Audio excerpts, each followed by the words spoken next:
অচিনপুর গ্রামে ছিল এক কৃষক, ছিল এক মেয়ে। সে ছিল খুব সাহসী আর সৎ মনের মানুষ। একদিন গ্রামে পানি সংকট দেখা দেয়। ফসল নেই, পানি নেই। শফিক ভাই, এভাবে আর কতদিন? গ্রামে পানি সংকটের কারণে কোথাও কোনো সবজি নেই, পানি নেই। সবজি আর পানি ছাড়া আমরা কি করে চলবো?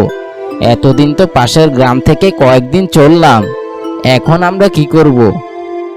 করিম ভাই, আমি তো কিছুই বুঝতে পারছি না।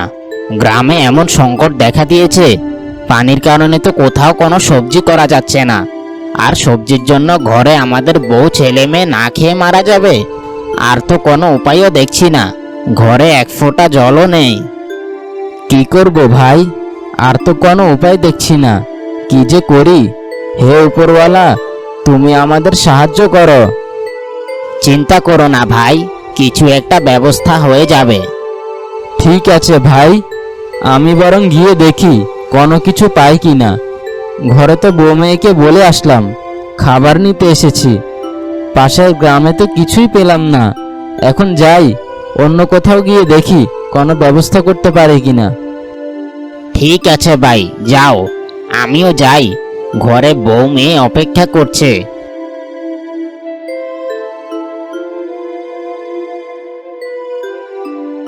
মা, মা, অনেক খিদে পেয়েছে, কিছু খেতে দাও না। হ্যাঁ মা, দিব। তোর বাবা আসলে তোকে খেতে দিব। বাবা কখন আসবে মা? আমার যে অনেক খিদে পেয়েছে। আর একটু অপেক্ষা কর মা, তোর বাবা চলে আসবে।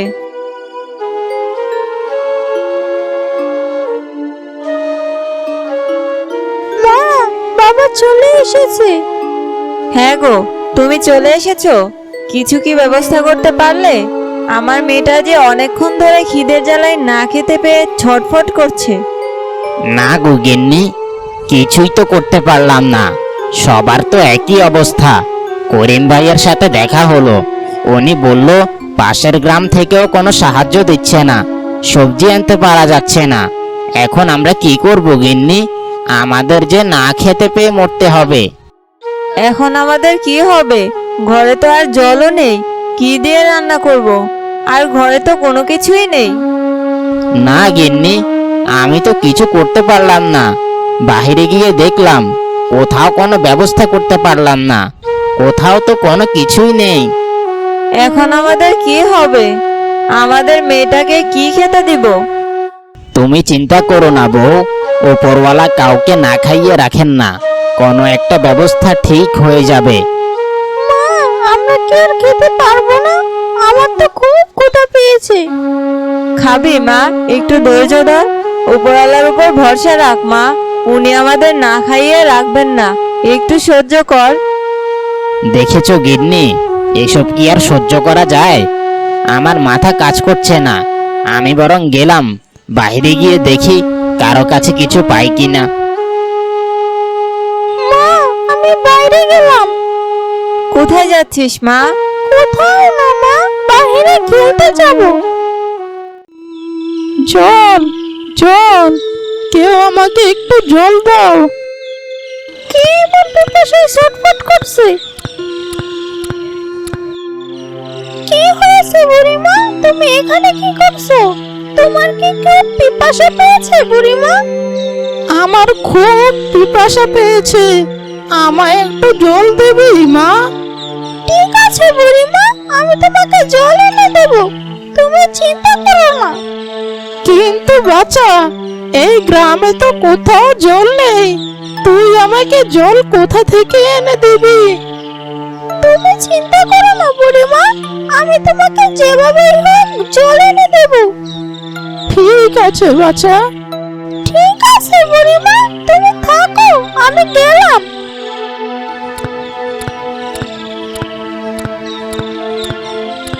বুড়িমাকে তো বলে আসলাম বুড়িমার জন্য জল নিয়ে যাব, কিন্তু একটু জল নেই। আমি কোথা থেকে জল আনবো?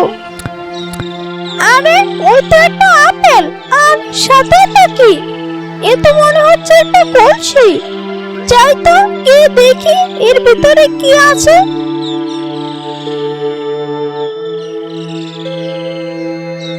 আরে, এই কলসিতে তো দেখি একটু জল আছে। আমি বরং জলটা বুড়িমার জন্য নিয়ে যাই, আর সাথে এই ফলটাও। বুড়িমার হয়তো অনেক ক্ষুধা পেয়েছে।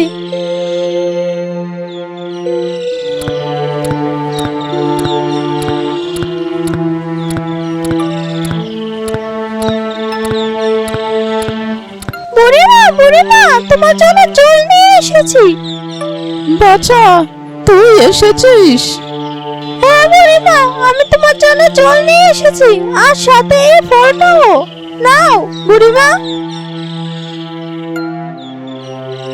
কি রে বাছা, তুই জল কোথা থেকে পেলি, আর সাথে এই ফল? বুড়িমা, আমি ওই জঙ্গলে গিয়েছিলাম, তারপর ওখানে গিয়ে ফলটা পাই আর সাথে জল, তাই তোমার জন্য নিয়ে আসি। কিন্তু বাছা, এই গ্রামে তো কোথাও জল নেই, তুই আমাকে জল কোথা থেকে এনে দিবি? না বুড়িমা, আমার কোনো ক্ষুধা নেই, তুমি খাও, আমি তোমার জন্য নিয়ে এসেছি। তুই অনেক ভালো, তুই কি চাস বল? বুড়িমা, আমি কিছুই চাই না। কিন্তু তুই কোথায় যাচ্ছিলি?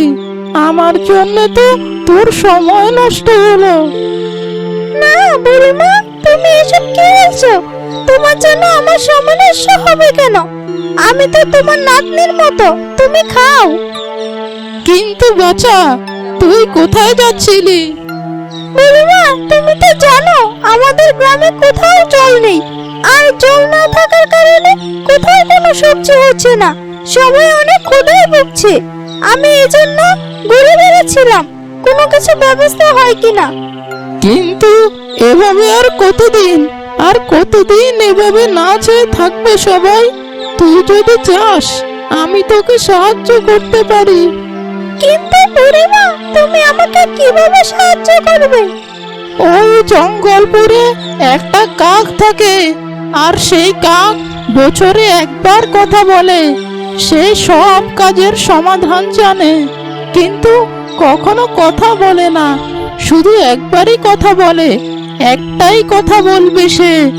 আর সে সব সময় কথা বলে না। যদি সৎ মনের মানুষ সৎ মনে তাকে কিছু জিজ্ঞেস করে, তবেই সেই কথা বলে। তুই গিয়ে জিজ্ঞেস করে দেখতে পারিস, যদি সে কিছু বলে। আমি যদি জিজ্ঞাসা করি তাহলে কি সে আমাকে বলবে বুড়িমা? তুই সৎ মনের মানুষ, তোর ক্ষুধা থাকা সত্ত্বেও তুই অন্য ক্ষুধার্তকে খাবার দিয়েছিস। তুই নিজের প্রয়োজন না মিটিয়ে আমার প্রয়োজন মিটিয়েছিস। তুই নিঃসন্দেহে একজন সৎ মানুষ। আমার বিশ্বাস সে কাক তোর সাথে কথা বলবে। ঠিক আছে বুড়িমা, আমি ওই কথা বলার কাকের কাছেই যাব। ঠিক আছে বাছা, আমি বরং এখন যাই। আমি জানি তুই নিরাশ হবি না, কারণ তুই ভালো উদ্দেশ্যে যাবি। আর ওই কাক শুধু ভালো মনের মানুষের সাথে এই কথা বলে। ঠিক আছে বুড়িমা, তুমি থাকো, আমি গেলাম। ঠিক আছে মা, সাবধানে যাস।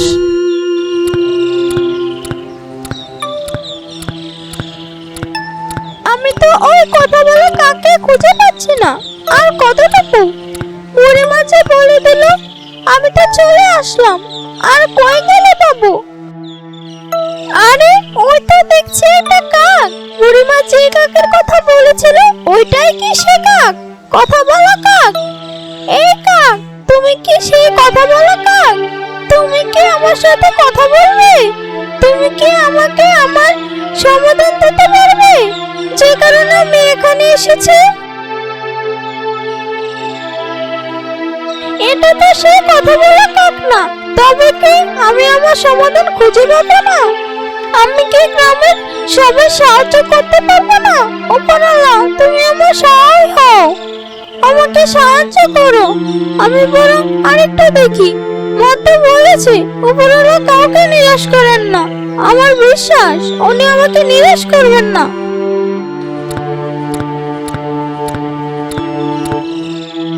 এই তো আরেকটা কাক। এটা কি ওই কথা বলা কাক, নাকি এটাও সাধারণ কাক? আবারও আমাকে ফাঁকি দিয়ে চলে যাবে নাকি? ওপরওয়ালা, আমাকে তুমি নিরাশ করো না। আমি নিরাশ হলে আমার গ্রামের সবার কি হবে? তবে যে তারা না খেয়ে থাকবে।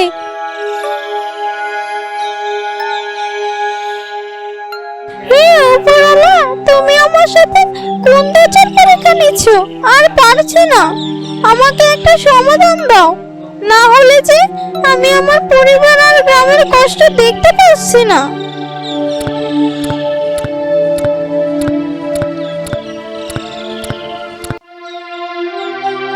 আরে এটা কি? এটা তো একটা কাক, মনে হচ্ছে খুব জোরে আঘাত পেয়েছে। বেটা বেটা, কাবো কাবো, কি দে। আরে এটা তো সেই কথা বলা কাক। কাক, তুমি কথা বলতে পারো? আমি তোমার সাহায্য চাই। আমার গ্রামে কোনো জল নেই, তুমি কি আমাকে সাহায্য করবে? কি হলো কাক, কথা বলো না কেন? তুমি তো এইমাত্র কথা বললে, তাহলে কি এটাই তার কথা? তার মানে এই কথা বলা কাক আমার সাথে কথা বলেছে। আমি বরং এটাকে বাড়ি নিয়ে যাই।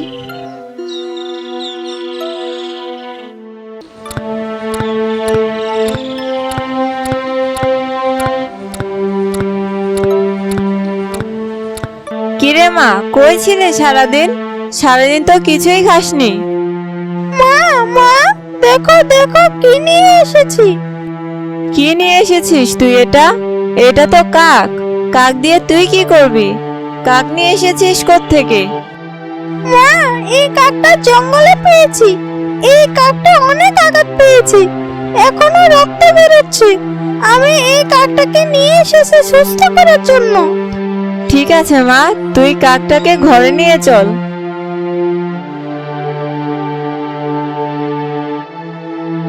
মা, মা, এদিকে আসো তো। কি হয়েছে মা, ডাকছিস কেন? মা, কাকটা তো মনে হয় অনেক ক্ষুধা পেয়েছে, ওকে তো কিছু খাওয়াতে হবে। কিন্তু মা, ঘরে তো কিছুই নেই, আমরা তো নিজেরাই খেতে পারি না, ওকে কি খাওয়াবি? দেখো না মা, কিছু আছে কিনা। ওর তো অনেক ক্ষুধা পেয়েছে, আমাদের যেমন ক্ষুধা লাগে ওরও তো ক্ষুধা লাগে। ঠিক আছে মা, দেখছি ঘরে কিছু মুড়ি আছে, হবে? জানিসই তো চারদিকে পানি সংকটে কিছুই নেই। ঠিক আছে মা, তবে তুমি তাই দাও।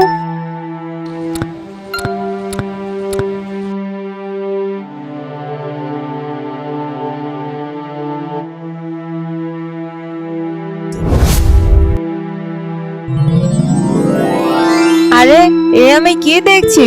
কিরে মা, তুই এই কাক কোত্থেকে এনেছিলি? এখন তো দেখছি পরি হয়ে গেছে। মা, এটা কথা বলার কাজ ছিল। তুমি অনেক ভালো মেয়ে, তুমি অনেক সৎ আর সাহসীও। কিন্তু তুমি কিভাবে জানলে? তুমি আসার সময় এক বৃদ্ধ মহিলাকে সাহায্য করেছিলে। তোমার খিদে থাকা সত্ত্বেও তুমি ওই বুড়িমাকে তোমার খাবার দিয়ে দিয়েছিলে। এই গ্রামে কোনো খাবার নেই, তাও তুমি যা পেয়েছিলে তা ওই বুড়িমাকেই দিয়ে দিয়েছিলে। কিন্তু পরে তুমি তো কাক ছিলে, তুমি পরে হলে কিভাবে? আমি এক পরী, আমাকে এক জাদুকর বন্দি করে রেখেছিল আর বলেছিল সৎ আর সাহসী মেয়ে আমার সাথে কথা বললে, আমার গায়ে ছুঁয়ে দিলে, স্পর্শ করলে তবেই আমি আবার আগের রূপে ফিরে যেতে পারবো। তুমি সৎ আর সাহসীও, কারণ তুমি পুরো গ্রামের জন্য একা একা জঙ্গলে গিয়েছিলে, সবার জন্য, সবার খাবার ফিরিয়ে দেওয়ার জন্য। তুমি নিঃসন্দেহে একজন সাহসী মেয়ে, আর তাই আমি তোমার সাথে কথা বলতে পেরেছি, আর তুমি আমাকে নিজ হাতে স্পর্শ করেছো, খাইয়ে দিয়েছো, তাই আমি আমার আগের রূপে ফিরে যেতে পেরেছি। তুমি কি চাও বলো, আমি তোমাকে তাই দিব। তুমি তো জানোই পরি, আমি আমার গ্রামের সবার মুখে খাবার দেখতে চাই। সবাই যে না খেতে পেয়ে মারা যাবে। এই গ্রামে কোথাও কোনো জল নেই। আমি তোমার মনের ইচ্ছে পূরণ করব, আমি তোমার সৎ ইচ্ছা পূরণ করব।